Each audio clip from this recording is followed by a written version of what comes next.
المريض. أنا رأيت طفل في عمره 7 سنوات حاطينه قبل 8 كلهم ضخام الجسد القوة بالسبتة، أضرب وطفل يعيط ويماه موجودة. نعم. كل ما تدخل. السلام عليكم ورحمة الله وبركاته. كل متابعي القناة، قصة غريبة وجديدة صادمة بالفعل، ماكش باش تصدقها، ماكش باش تصدق اللي باش تسمعوا دائما مع زعيم الشيخ شمس الدين الجزائري. تخيلوا معي مشهد: طفل عمره 7 سنوات شدينه 7 عجولة هاو الراس بالسبتة يضربوا فيه، وأمه الحليلة تتفرج فيه أمام عينيها. قصة مشوقة جدا، نتبعوها للآخر. خلى الأم نتاعو يقول لا ماشي ولا يعيط الجلة ويعيط. فلما خذاوه إلى القطار صبرت، الطفل كان عنده كريس بيليبسي. هذو 7 رقات؟ 7 رقات نعم. يعني أنا عندي 7 دجاجلة. يعني 7 هذوما رجال العجولة بالسبتة شادين طفل عمره 7 سنوات، والضرب هذايا الهمجي والحيواني بالطريقة هذيا، يضربوا فيه وهو يصرخ وأمه تتفرج. على أساس شنو؟ على أساس أنهم رقاة شرعيين وباش يخرجوا جن الطفل هذا ويشفوه.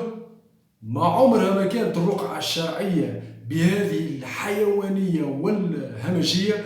الرقاة الشرعيين معترف بهم من طرف وزارة الشؤون الدينية وعندهم ديكارت متاعهم، كذلك يرقون بالقرآن الكريم، ومش الناس الكل رقاة شرعيين. يعني باش يقتلوا الطفل هذا المسكين البريء اللي هبني في راسي انه امه كانت مقتنعة وتتفرج امام عينيها اللي هما يعالجوا في ابنها. عمره ما يكون العلاج بالضرب الحيواني. يعني لأن هذو ليسوا رقاة ولكن يسمون عندنا رقاة، ولكن أنا عندهم 7 دجاجلة يضربوا فيه بالسبتة وهو يذبح. في النهاية لما داوه القطار الطفل كان عنده كريس بيليبسي. 7 محتلون دجالون يخدعوا في العائلة هذه المسكينة، الأم والأب. للأسف الشديد اليأس نتاعهم وكلام الناس والجهل، خاصة نحط الآلاف السطور على كلمة تحت كلمة جهل، أن يؤدي الإنسان أنه فلذة كبته أغلى ما عنده، يشوف فيه قدامه يتضرب ضرب مبرح حيواني بالسبت وهو يصرخ ويبكي، والوالدين نتاعو ماشي في بالهم انه هذا لمصلحته والعلاجه باش يقتل هذا الطفل امام امه وابوه بسبب الجهل. الطفل مريض. الصرع ما كانش به جن، لكن هم لجهلهم بالرقية.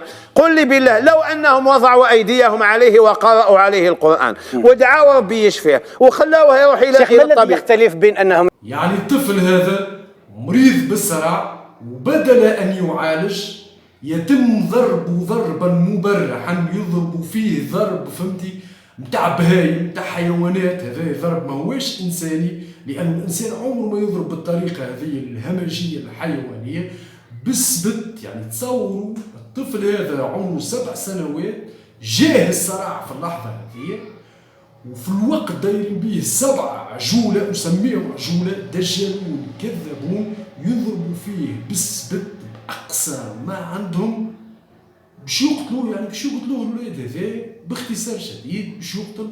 سبب شنو؟ انه يعتقدوا انه ملبوس بالجن وهو طفل مريض بالصرع. يعني كي تجيه لحظات الصرع يخيل اليهم انه طفل ملبوس بالشيطان، فهمتي؟ يعني لابس الجن، وهذا كله كذب. الطفل باختصار شديد عنده صرع، والصرع مرض وليس التباس شيطاني او ساكن جن، ولا هم يحزنون.